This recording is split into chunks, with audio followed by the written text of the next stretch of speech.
Hello students, welcome back to the English class. This is 12th standard unit 5 Pros the chair. We have seen that uh, first they have seen a new chair in that family, and also the villagers also it was new to them. அந்த சேரை முத பார்க்குறாங்க, அதை எப்படிலாம் அவங்க வந்து price பண்ணி அதில் உட்காந்து பார்க்குறாங்க. அப்போ நம்ம பார்த்தோம். Now let's continue then. One night someone knocked on the door. Petanna, who was sleeping in the inner pile, opened the door. Inner pile, it is given no, it is திண்ணை. அவங்க வீட்டினுடைய உள்ள இருக்கக்கூடிய அப்போல்லாம் வந்து கட்டில் கிடையாது, ஃபர்னிச்சரே இருக்காது, திண்ணையில் தான் அவங்க படுப்பாங்க. அவங்க பெத்தண்ணா வந்து திண்ணையில் படுத்திருக்கிறாரு. யாரோ வந்து கதவு தட்டுறாங்க நைட்டான. அவர் கதவை திறந்து பார்க்குறாரு. They said that an important person had just died in the village and that they needed the chair.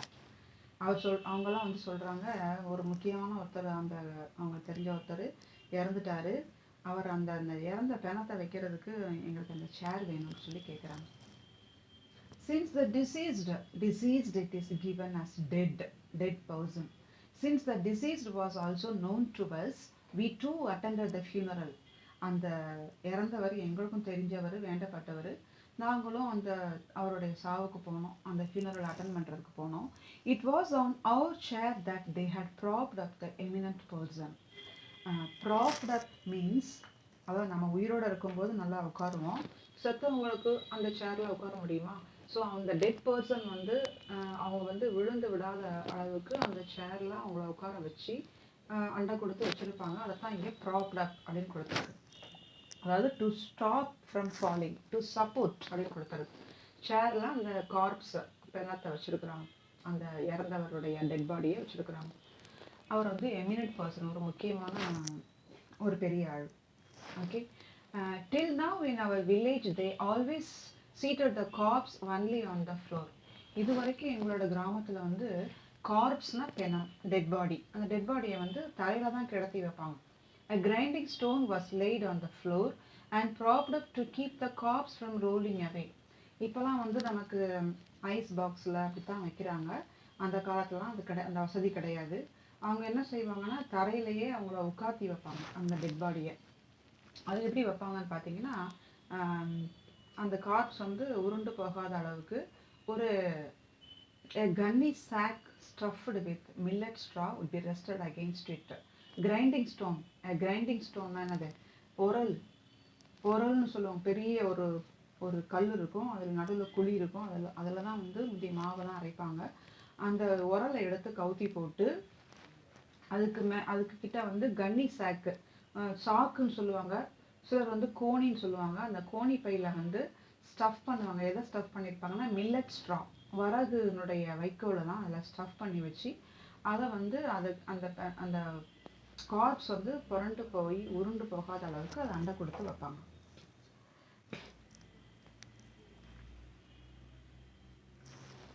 Against this bolster, the corpse would be placed as if reclining on it. அதுக்கு மேலே சாட்சி வச்சுருப்பாங்க அந்த corps, அந்த dead பாடியை.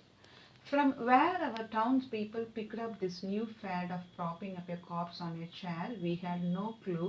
But from that day, troubles began for our chair. இந்த village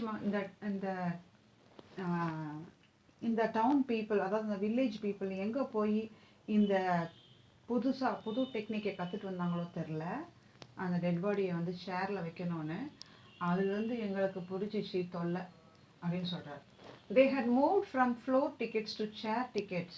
இப்போ தர டிக்கெட்லேருந்து சேர் டிக்கெட் இப்போ ஆரம்பிச்சிட்டாங்க வில்லேஜில். When the occasion in that household was over, they left the chair in our front yard. அந்த வீட்டில் அந்த சாவுக்குரிய எல்லாம் காரியம் எல்லாம் முடித்த பிறகு அந்த சேரை கொண்டு எங்கள் வீட்டில் ஃப்ரண்ட் யார்டில் விட்டுட்டு போயிட்டாங்க. The children of the house were scared even to look at the chair. இப்போ அந்த வீட்டில் இருக்கிற குழந்தைங்கள்லாம் பயப்படுது அந்த சேரை பார்த்தோன்னே. பார்க்குறதுக்கு முந்திலாம் எப்படி ஆசைப்பட்டு உட்காந்தாங்க, இப்போ வந்து தேவர் ஸ்கேர்டு, பயந்துகிட்டே பார்க்குறாங்க, ஏன்னா டெட் பாடி வச்சுருந்தாங்கல்ல. We had the servant take it to the well and give it a good hard scrub with hay and wash it down with 15 big buckets of water. அவங்க வீட்டில் இருக்கக்கூடிய சர்வெண்ட் வேலைக்காரன் வந்து அந்த சேரை எடுத்துகிட்டு போய் வெளில கிணத்துக்கிட்ட கொண்டு போய் நல்லா அந்த வைக்கோலை வச்சு நல்லா அழுத்தி நல்லா தேய்ச்சி அதில் வந்து ஒரு 15 பெரிய பக்கெட் ஆஃப் வாட்டரை வச்சு நல்லா குளிப்பாட்டி அந்த சேரை எடுத்துகிட்டு வரான்.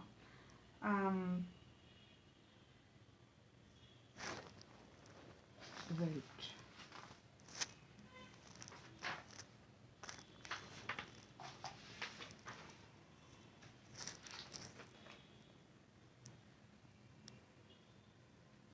Okay.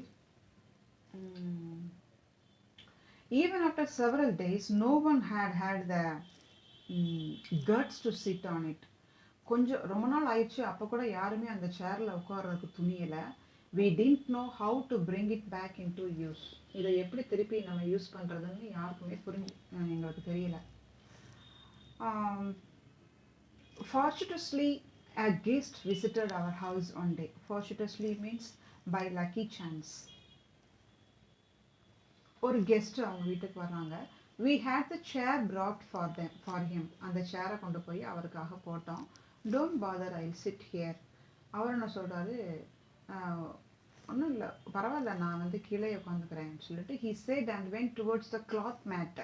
விரிச்சு வச்சிருக்கிற அந்த ஜமக்காலம் அது பெட்ஷீட் அதில் போய் உட்கார்றதுக்கு போகிறார். we were afraid that he would sit on the floor. ஐயோ, தரையில் உட்காந்துருவான்னு சொல்லி பயப்படுறாங்க. தரையில் உட்காந்துடக்கூடாதே, அவருக்கு ஒரு மரியாதை கொடுக்கணும் தான் சேரை கொடுக்குறாங்க. the whole family persuaded him to sit on the chair. as soon as he sat down, my little brother and sister fled to the garden in the backyard. now and then they peeped in to see what happened to the man on the chair. அவர் வந்து அந்த சேரில் உட்கார்ந்தது எப்படியோ உட்கார வச்சுட்டாங்க family members. உட்கார்ந்த உடனே அவங்க little பிரதரும் சிஸ்டரும் அந்த இடத்த விட்டு தப்பிச்சு பேக்யார்ட் கார்டனுக்கு ஓடி போயிட்டாங்க. அங்கே போய் சிரிப்பு வந்திருக்கலாம், சிரிச்சிருப்பாங்க. திருப்பி வந்து என்ன ஆகுது, இந்த சேரில் உட்காந்து ஆளுக்கு என்ன ஆகுதுன்னு பார்ப்போம், பேய் வரும். அதாவது முந்தைய காலத்துலலாம் அந்த செத்தவங்க உட்காந்து அதை தொடர்றதுக்கு எல்லாரும் பயப்படுவாங்க அப்படின்னு வந்து பார்க்கறதுக்கு வராங்க. The next day, a local elder dropped by and chose to sit on the chair on his own, bringing us even more relief. அடுத்த நாள் ஒரு லோக்கல் எல்டர், அந்த ஊர் பெரிய மனுஷன் ஒருத்தர் வராரு. அவரும் அந்த மாதிரி வந்து அந்த சேரில் உட்கார்ந்தாரு. இப்போதான் எனக்கு கொஞ்சம் ரிலீஃப் கிடச்சிருக்கு. ஓஹோ, 2 பேர் உட்காந்துட்டாங்க, ஒன்றும் ஆகலை சொல்லிட்டு he is reversing on the chair now itself.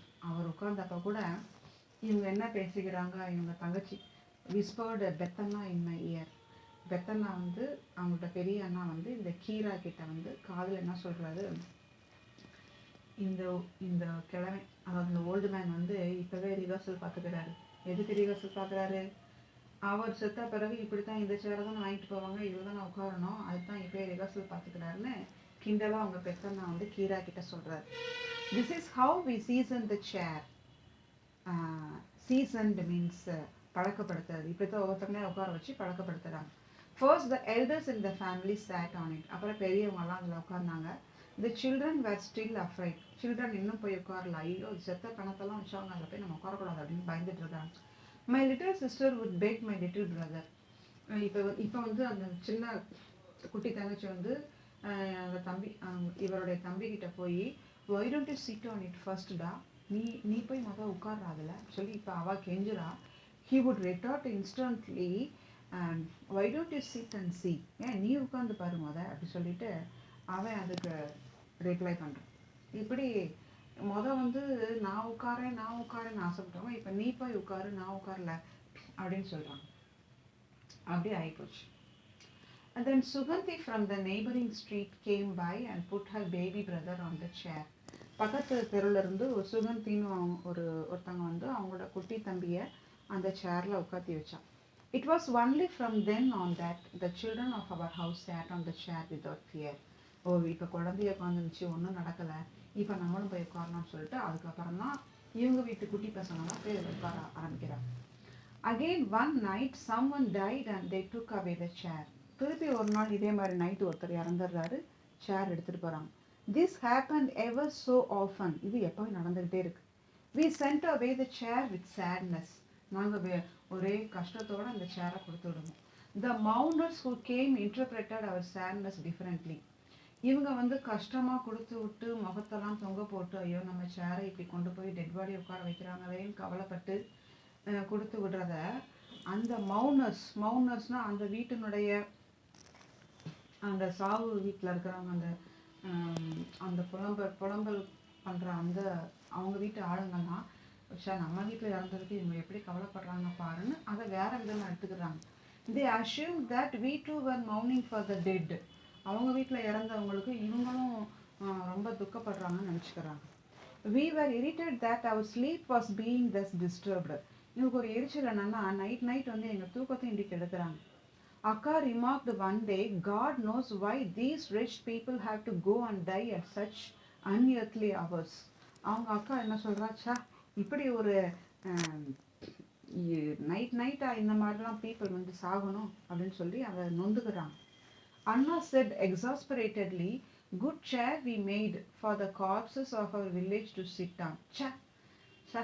நம்ம சேர் செஞ்சோம் பாரு நல்ல நேரத்துல, இது வந்து ஒரே பிணங்களை வைக்கிறதுக்கு தான் யூஸ் ஆகுது அப்படின்னு சொல்லி சலிச்சுக்கிறார். இந்த அப்படின்றது நம்மளுடைய ஸ்லாங், ஒரு எரிச்சல்ல சொல்லக்கூடியது. All because the chair was ordered at an inauspicious time, said our aunt. அவங்க ஆண்ட் அத்தை சொல்றாங்க, எல்லாம் இந்த சேர் செஞ்ச நேரம், அந்த நேரம் நல்ல நேரம் இல்லை போல, அதனால தான் இப்படி இருக்கு அப்படி சொல்றாங்க. Pethanna finally thought of an idea. We kept it to the two of us. Peddana ஒரு நல்ல ஐடியா போட்டான், இனிமே இந்த மாதிரி தான் செய்யணும்னு. இந்த ஐடியா வந்து இந்த பெத்தன்னாக்கும் கீரா 2 பேரும் மட்டும் மனசுல வச்சுக்கிறாங்க. என்ன ஐடியான்னு பின்னாடி இருக்கும். அம்மா sent me on an errand to மாமனார்ஸ் house one day. அவங்க அம்மா வந்து an errand means ஒரு சின்ன வேலைக்காக அப்படி போயிட்டு வான்னு சொல்லி அவரை போக வைக்கிறதுக்கு பேர் தான் errand.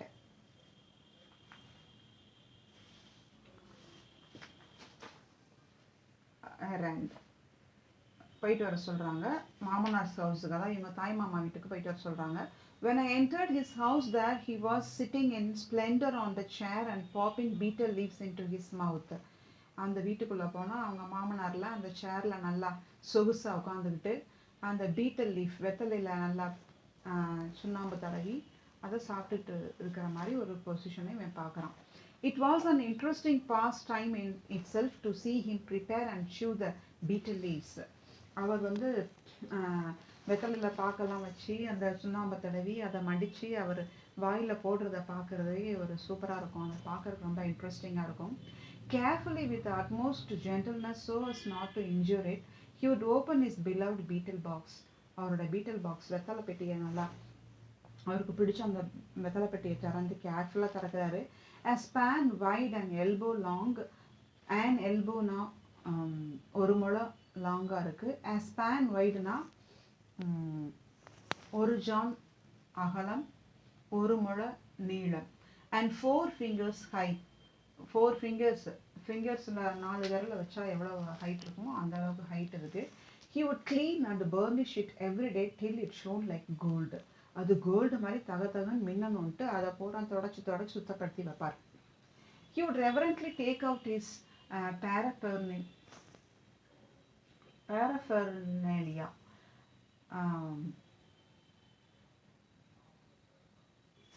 அதை ரொம்ப பக்குவமாக அதை வந்து வெளியே எடுத்து அதை வந்து சுத்தமாக வச்சுக்கிறது. as if taking out things from a puja box. Puja box பூஜை பெட்டியிலேருந்து சாமான்களை எப்படி பத்திரமா எடுத்து வச்சு துடைப்பாங்களோ சாமி கும்பிட்றதுக்கு, அந்த மாதிரி அதை சுத்தமாக வச்சுக்கிறார். Though he wiped the betel leaves clean, he never pinched off the stalk. அந்த betel leaves clean-ஆ அதை தொடச்சி அதை போடுறாரு.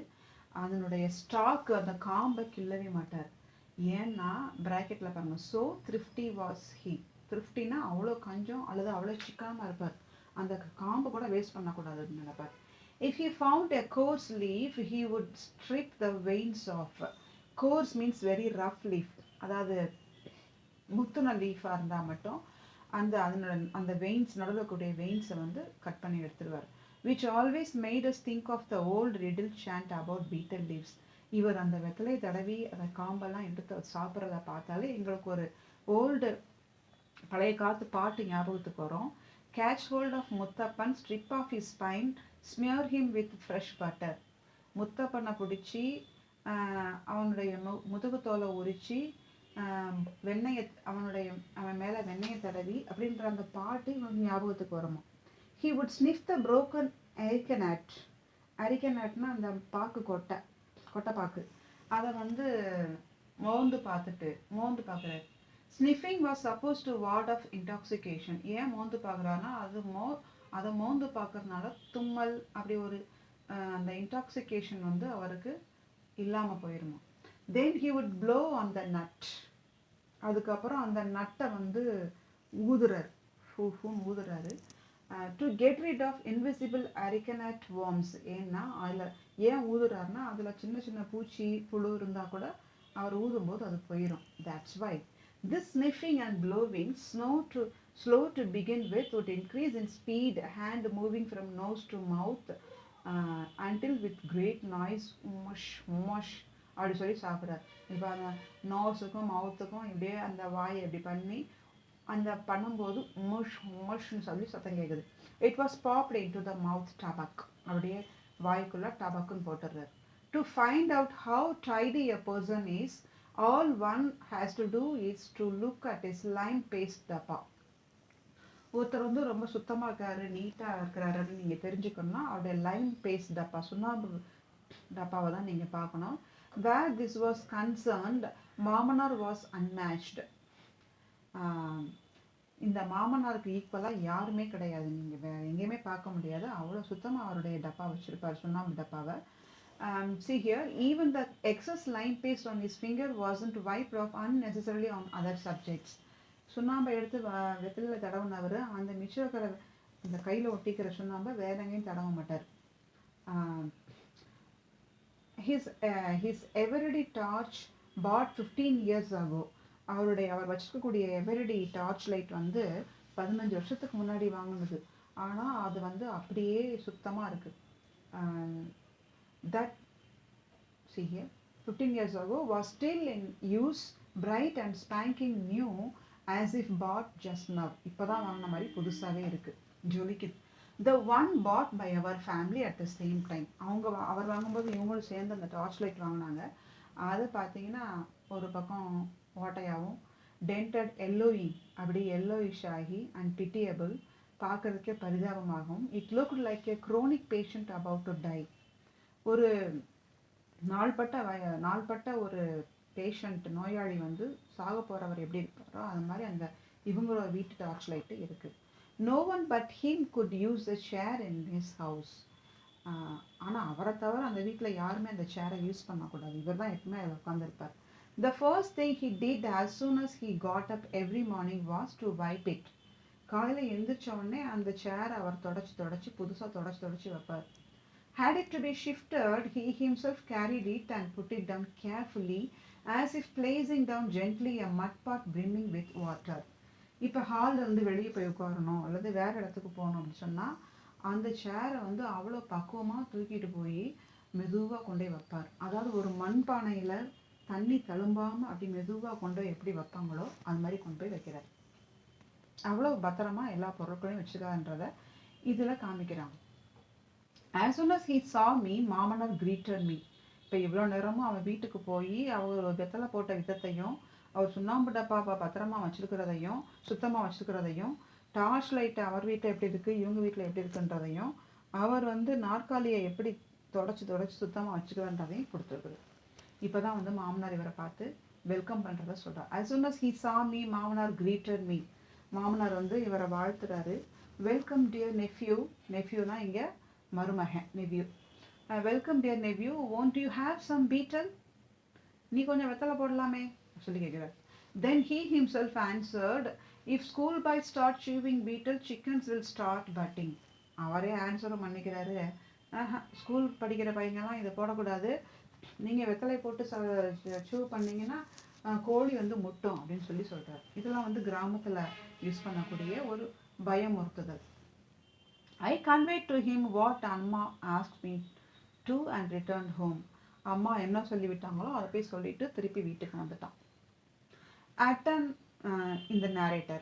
At an ungodly hour in the night, there was a knock on the door. திருப்பி அன்னைக்கு நைட்டும் அன்காட்லி ஹவர்னா நல்ல நடு சாமத்தில் நல்லா நல்லா தூங்கிட்டு இருக்கிற நேரத்தில் திருப்பி ஒரு கதவு தட்டக்கூடிய சத்தம் கேட்குது. Knock on the door. Every one at home was fast sleep. எல்லாம் சூப்பராக தூங்கிட்டு இருக்கிறாங்க. I woke up Peddanna. இந்த இந்த எழுதின நேரேட்டர் கீரை வந்து அவங்க பெத்தண்ணா பெரிய அண்ணாவை எழுப்பி விடுறாரு. A few people from a house of bereavement stood outside for the chair. Bereavement means here அந்த அதே தான் சோகத்துக்காக ஒரு டெத்துக்காக வெளியே நின்றுட்டு இருந்தவங்கலாம் வந்து ஷேருக்காக தான் வந்திருக்கிறாங்க. பெத்தனா டுக் தம் இன்டு த ஸ்ட்ரீட். அவங்கள ஸ்ட்ரீட்டுக்குள்ளே வந்து பெத்தனா அப்படி கூட்டிகிட்டு போய் ஐ டு ஃபாலோட். இந்த நேரேட்டரும் அவளை பின்னாடியே போகிறான்.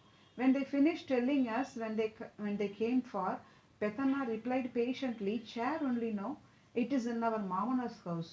இப்போ சேர் தானே வந்திருக்கிறீங்க, எங்கள் சேர் வந்து எங்கள் மாமனார் வீட்டில் இருக்குது, அங்கே போய் கேளுங்க அப்படி சொல்கிறான். Go and ask him, he will give it. அங்கே போய் கேளுங்க, அவர் தருவார் அப்படி சொல்கிறான். After sending them off, we returned home shaking noiselessly. அவங்களால அனுப்பிச்சி விட்டுட்டு நாங்களாம் வீட்டுக்கு அப்படி சத்தமே இல்லாமல் சிரிச்சுக்கிட்டே வந்தோம். ஒரு வெற்றிகரமாக ஒரு காரியத்தை செஞ்சோம். டாஸிங் அப்பா ஆஸ்க் ஸ்லீப்பிலி. ஸோ இந்த சத்தத்தை கேட்டு அவங்க அப்பா அப்படி கொஞ்சம் மெதுவாக அசைகிறாரு. Who was it? யார் வந்தது அப்படின்னு சொல்லி கேட்குறாரு. What else? வேலைக்கு வந்திருப்பாங்க. Some fellows want our bullocks for threshing. நம்மளுடைய மாட்டை கேட்டு வந்தாங்க. புல்லக்ஸ்னா காளை மாட்டை கேட்டு வந்தாங்க. த்ரெஷிங்னா அந்த வீட்டோ அல்லது நெற்கதிரோ அதெல்லாம் வந்து மிதிச்சு அந்த மாடை வச்சு மிதிக்க வச்சு அதனுடைய பதரை எடுக்கக்கூடியதான் த்ரெஷிங். அதுக்கு தான் வந்திருக்கிறாங்க அப்படி சொல்லி சொல்கிறான். Pulling the bedsheet tightly over him, அப்பா turned and went back to sleep. திருப்பியும் பெட்ஷீட்டை மூடி அவங்க அப்பா தூங்க ஆரம்பிச்சிட்டாரு.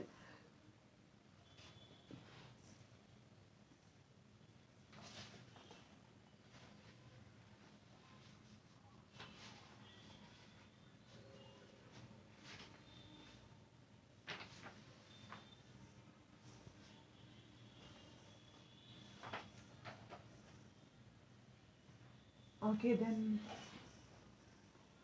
is that threshing? Now it was raining in Mamanar's forest. இப்போ மாமனார் வீட்டில் தான் நல்லா மழை, அவர் காட்டில் மழை அப்படின்னு சொல்லுவோம்ல, அந்த மாதிரி இப்போ அவங்க தான் கஷ்டப்படணும்னு சொல்லி இவங்க நினச்சிக்கிறாங்க. After many days when I visited Mamanar, he was sitting on the floor preparing betel leaves.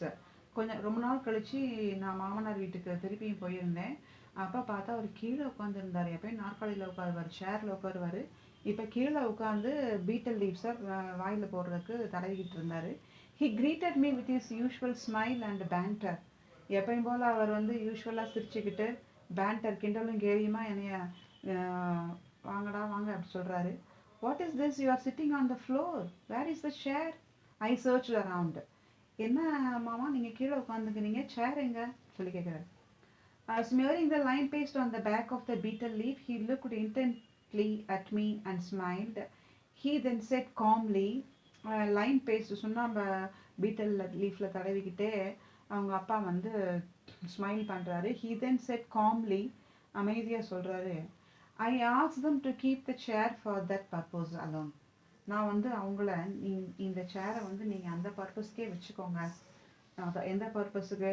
Dead பர்சனை உட்கார வைக்கிறது, யார் யார் வீட்டிலலாம் சாகுறாங்களோ அவங்கள உட்கார வைக்கிறதுக்கு நீங்கள் இந்த சேரை நீங்களே வச்சுக்கோங்கன்னு சொல்லி நான் அவங்கள்ட்டே கொடுத்துட்டேன் அப்படின்னு சொல்லிக்கிறார். Anyway you need one for that to know. அப்பா அவர் சொல்லிட்டு சொல்கிறாரு, உங்களுக்கு எப்படி ஒன்று வேணும்ல, நீங்கள் பிள்ளைங்கள்லாம் ஆசைப்படுறீங்க, உங்களுக்கு கண்டிப்பாக வேணும்ன்ட்டு நான் அந்த சேரை கொடுத்துட்டேன்னு சொல்கிறார். I didn't know what to say. என்ன சொல்கிறதே எனக்கு தெரியல. I hurried home to convey this news to Peddanna. நான் வந்து இந்த நியூஸை வந்து எங்கள் பெரியண்ணா கிட்ட சொல்கிறதுக்கு வேகமாக நடந்து போகணுன்ட்டு தான் போகிறேன். But gradually my step slow to an ordinary gait. ஆனால் அந்த வேகமாக நடந்து போன கால்கள்லாம் கொஞ்சம் கொஞ்சமாக ஸ்டெப்ஸு ஸ்லோவாகி சாதாரண ஆர்டினரி கேட்னா சாதாரண நடையாயிடுச்சு. ஏன் அப்படி சொல்கிறாரு அப்படின்னு பார்த்தா, அவங்க மாமனாரை பற்றி எப்படி கிண்டல் பண்ணிக்கிறாங்க, அவர் எப்படி ஒரு கஞ்சம் நினச்சிக்கிறாங்க, அவர் வந்து எதையுமே யாருக்கும் கொடுக்க மாட்டார் அப்படின்னு நினச்சிருக்கிறாங்க. அவங்க மாமனார் அவங்க வீட்டுக்கு வர்றது கூட அவங்க அம்மா கொடுக்கக்கூடிய மோரை குடிக்கிறது தான் வர்றாரு அப்படின்னு சொல்லி கிண்டல் பண்ணிக்கிறாங்க. அதுக்கப்புறம் அவர் வந்து நம்ம வீட்டில் இருக்கக்கூடிய பசுமாட்டை எடுத்துகிட்டு போயிடுவாரோ, பால் கறப்பு நின்ன உடனே எடுத்துகிட்டு போயிடுவாரோ அப்படின்னு சொல்லி அவரை பார்த்து பயப்படுறாங்க. இப்படி ஆனால் ஒரு தாய் மாமாவுடைய பாசம், ஒரு தாய் மாமா வந்து தன்னுடைய தங்கச்சி பிள்ளைங்களுக்காக அவர் கொடுக்கக்கூடிய தியாகத்தை பற்றி இந்த கதையில் வந்து நம்மளுடைய தமிழ்நாட்டு கலாச்சாரத்தில் அந்த தாய் மாமாவுடைய அன்பையும் அந்த மாமாவுடைய பொறுப்பையும் இங்கே வந்து இந்த ஆத்தர் வந்து நமக்கு வெளிப்படுத்தியிருக்கிறார். இதில் பார்த்தீங்கன்னா, look at this. Why did Momanar hand over the chair to the villagers to retain it? ஏன் கொடுத்தா அப்படின்னு பார்த்தீங்கன்னா, due to Pethanna's mischievous trick, the villagers began to borrow the chair from Momanar for placing the corpse. பெத்தனாவோட trick, இனிமே இவங்க நம்ம வீட்டில் தான் சேர் இருக்கா, மாமா வீட்டில் கூட தான் சேர் இருக்கா, அங்கே போய் கேட்கவே மாட்டாங்களே அப்படி சொல்லிட்டு இவன் ட்ரிக் பண்ணி எங்கள் சேர் வந்து மாமா வீட்டில் தான் இருக்குது அப்படி சொல்லி ட்ரிக் பண்ணி விட்டான். அந்த வந்தவங்கெல்லாம் அங்கே போனாங்க. Mamanar, who was the stingiest person, made a magnanimous act in allowing the villagers to retain it for the occasion. ஆனால் அவர் என்னதான் சிக்கனமாக கஞ்சமாக இருந்தால் கூட இப்படி ஒரு அந்த டெத்தும் ஒரு முக்கியமானது தானே. ஒரு எப்படி ஒரு விழாவை கொண்டாடுறோமோ அதே மாதிரி சாக போகிற நேரத்தில் அந்த டெட் பாடிக்கு கொடுக்கக்கூடிய மரியாதையை கொடுக்கணும். அப்போ அந்த இல்லாத இடத்துல இந்த வில்லேஜில் அந்த மாதிரி ஒரு டெட் பாடியை வைக்கிறதுக்கு ஒரு சேர் கூட இல்லை அப்படின்னு இருக்காமல் நம்ம இதுக்காகவே கொடுத்துடலாம்னு சொல்லிட்டு அதுக்காக கொடுத்துட்றாரு. Since he smelt the plan of his nephew and needs to protect their chair, he hands over his chair to the villagers to fulfill their children's wish. அவருக்கு தெரிஞ்சிருச்சு அவருடைய மருமகளுங்களுக்கெல்லாம் குட்டி பசங்களுக்கெல்லாம் நம்ம தங்கச்சி பிள்ளைங்கள்லாம் வந்து அவங்களுக்கு சேரில் உட்காரணும்னு ஆசையாக இருக்குது. இப்படி டெத்து வீட்டுக்கு கொண்டு போய் திருப்பி வரக்கூடிய சேர்லாம் அவங்களுக்கு உட்காரதுக்கு மனசு வரல. என்னோட தங்கச்சி பிள்ளைங்க அப்படி கஷ்டப்படக்கூடாது அப்படி சொல்லிட்டு அவங்க உட்காரட்டும், நம்மளோட சேரை வந்து தியாகம் பண்ணிடலாம், அப்போ தான் அவங்க வீட்டில் வந்து சேரை கேட்க மாட்டாங்க அப்படி சொல்லிட்டு இவங்க மாமனார் வந்து அவருடைய சேரையே அந்த டெட் பர்சனை உட்காரதுக்காகவே அந்த வில்லேஜுக்குன்னு சொல்லி அதை டொனேட் பண்ணிட்டார். நமக்கு இங்கே என்ன கொடுத்துருக்கு,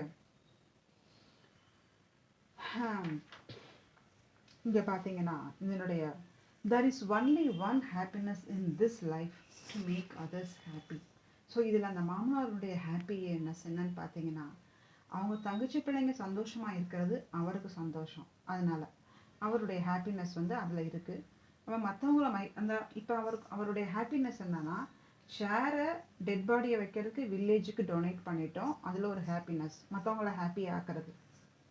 இன்னொன்று, இந்த சேரை கொடுத்தாதான் நம்ம தங்கச்சி வீட்டு பிள்ளைங்க வந்து அந்த சேரை வந்து அவங்க கேட்க மாட்டாங்க அப்படின்னு சொல்லி அவங்கள காப்பாற்றி கொடுக்கறதுக்கு அதில் அந்த பிள்ளைங்க படக்கூடிய சந்தோஷத்தை அவருக்கு ஒரு சந்தோஷம். ஸோ மாமனார் becomes the man of action at the climax when he magnanimously donates his chair. அவர் அந்த சேரை டொனேட் பண்ணும்போது அதில் கடைசியில் அந்த கிளைமேக்ஸில் அவங்க மாமனார் வந்து ஒரு மேன் ஆஃப் த மேட்ச்னு சொல்கிற மாதிரி மேன் ஆஃப் த ஆக்ஷனாக இருப்பார், ஹீரோவாக இருக்கிறார். He relinquishes his chair in spite of being the stingiest person. அவர் என்னதான் கஞ்சத்தனமாக இருந்தாலும் அந்த சேரை வந்து வில்லேஜுக்காக டொனேட் பண்ணுறார். He does it as a beloved மாமனார் to see the children happy with their chair. எதுக்காக செஞ்சார்னா, ஆஸ் அ மாமனாரா, ஆஸ் அ ஒரு தாய் மாமனா அந்த அவருடைய அன்பு மருமகன்களுக்கு அதை வந்து அவங்க சந்தோஷத்துக்காக தன்னுடைய சேரை அங்கே விட்டு கொடுக்குறார்.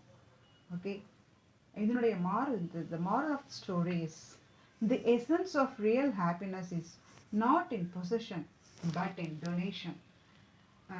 ஒரு உண்மையான சந்தோஷத்தினுடைய எசன்ஸ் என்னன்னு பார்த்தீங்கன்னா, நாட் இன் பொசஷன், இது என்னது, இது எனக்கு, இது என்னுடையது அப்படின்ற அந்த உரிமை கொண்டாடுறதுல கிடையாது, பட் இன் டொனேஷன், நம்மளிதை தான் என்னதை மற்றவங்களுக்காக விட்டு கொடுக்கறது, மற்றவங்களுக்கு அதை தானமாக கொடுக்கறதுல தான் ரியல் எசன்ஸ்